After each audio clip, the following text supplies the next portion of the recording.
Hello बच्चों, learn with Anita Mishra channel पर आप सबका मैं एक बार फिर से स्वागत करती हूँ।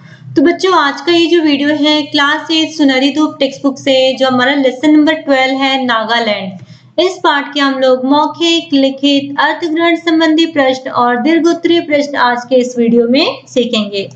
तो आइए वीडियो शुरू करते हैं। सबसे पहले आज हम लोग यहाँ पर मौखिक प्रश्न देखेंगे। मौखिक प्रश्न का जो पहला है, नागालैंड भारत की किस दिशा में स्थित है? इसका उत्तर है नागालैंड भारत की पूर्वोत्तर दिशा की सीमा में स्थित है। अगला प्रश्न है, नागालैंड की राजधानी का नाम बताइए। इसका उत्तर है नागालैंड की राजधानी का नाम कोहिमा है। अगला प्रश्न, नागालैंड की पहाड़ियां किन फूलों से लदी दिखाई देती हैं? इसका उत्तर है नागालैंड की पहाड़ियां रंग बिरंगे ऑर्किड के फूलों से लदी दिखाई देती हैं। अगला प्रश्न है, नागालैंड के हवाई अड्डे का नाम बताइए। इसका उत्तर है नागालैंड के हवाई अड्डे का नाम दीमापुर है। अगला हमारा यहाँ पर है अर्थग्रहण संबंधी प्रश्न। अर्थग्रहण संबंधी प्रश्न में देख लेते हैं हमारा क्या है। उचित विकल्प के सामने सही का चिन्ह लगाइए। इसका देखिए पहला है, समुद्र तट से नागालैंड की ऊंचाई कितनी है? इसका थर्ड नंबर ऑप्शन करेक्ट है, 1444 मीटर ऊंची है। अगला है ख नंबर, नागालैंड की सबसे ऊंची पर्वत चोटी का नाम है। इसका उत्तर है पहला वाला सरामती पर्वत। अगला ग नंबर, नागालैंड की सीमा किस देश से जुड़ी हुई है? इसका उत्तर है देख लीजिए पहला वाला म्यांमार से। घ नंबर प्रश्न, नागालैंड को कब स्वतंत्र राज्य घोषित किया गया? इसका उत्तर है तीसरा वाला 1 दिसंबर 1963 में इसे स्वतंत्र राज्य घोषित किया गया। अगला है, अंग्रेजी को नागालैंड की राज्य भाषा के रूप में कब स्वीकार किया गया? इसका पहला वाला ऑप्शन करेक्ट है, वर्ष 1967 में, मीन्स 1967 में। अगले प्रश्न की तरफ चलते हैं हम लोग। हमारा जो अगला प्रश्न है उत्तरीय प्रश्न। इसका जो क नंबर प्रश्न है, लेखिका ने नागालैंड की यात्रा का कार्यक्रम कितने दिनों का बनाया था? इसका जो उत्तर है देखिए, लेखिका ने नागालैंड की यात्रा का कार्यक्रम 7 दिनों का बनाया था।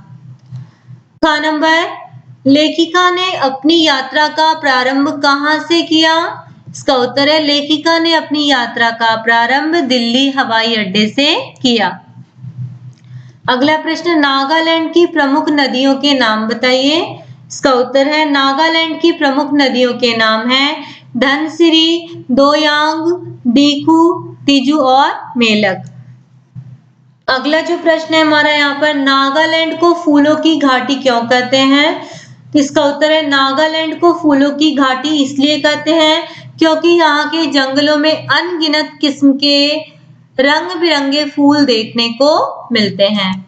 अगला प्रश्न, नागालैंड में कितने जिले हैं और किन्हीं 4 जिलों के नाम बताइए। इसका उत्तर है नागालैंड में कुल 11 जिले हैं, जिनमें से 4 जिलों के नाम हैं कैफाइबर जिला, कोहिमा जिला, दीमापुर जिला और मोन जिला।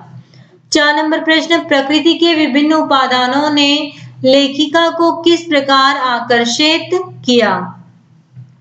इसका उत्तर है प्रकृति के जिन उपादानों ने लेखिका को आकर्षित किया वे हैं यहाँ की रंग बिरंगे ऑर्किड फूलों से ढकी पहाड़ियां, हरी भरी घाटियां, जंगली जीव जंतु, नदियां, उगते हुए सूरज का सौंदर्य आदि। इन सब ने लेखिका को मंत्रमुग्ध कर दिया। अगला हमारा यहाँ पर देखिए क्या है, दीर्घोत्तरीय प्रश्न। दीर्घोत्तरीय प्रश्न का पहला वाला देख लेते हैं, नागालैंड के मूल आदिवासी कौन थे? इसका उत्तर है पुरातन संस्कृत लेख के अनुसार नागालैंड के मूल आदिवासी किरात जाति के सोने के समान वर्ण वाले लोग थे। कुछ लोगों के मतानुसार नागावासी उत्तरी मंगोल या सुदूर दक्षिण पश्चिम से आकर बस गए थे, परंतु इसका कोई ठोस प्रमाण उपलब्ध नहीं है। प्रमाण मतलब सर्टिफिकेट, कोई प्रूफ नहीं है। अगला है प्रश्न, नागालैंड में कितनी जनजातियां निवास करती हैं, उनकी क्या विशेषताएं हैं?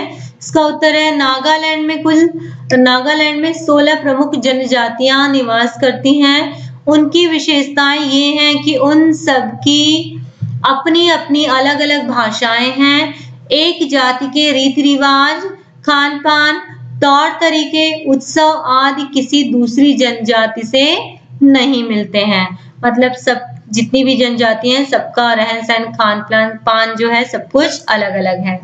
अगला जो प्रश्न है ग नंबर, यहाँ जीविका के कौन कौन से साधन अपनाए जाते हैं? यहाँ पे कौन कौन से के बीच में एक डैश आएगा क्योंकि ये योजक शब्द है।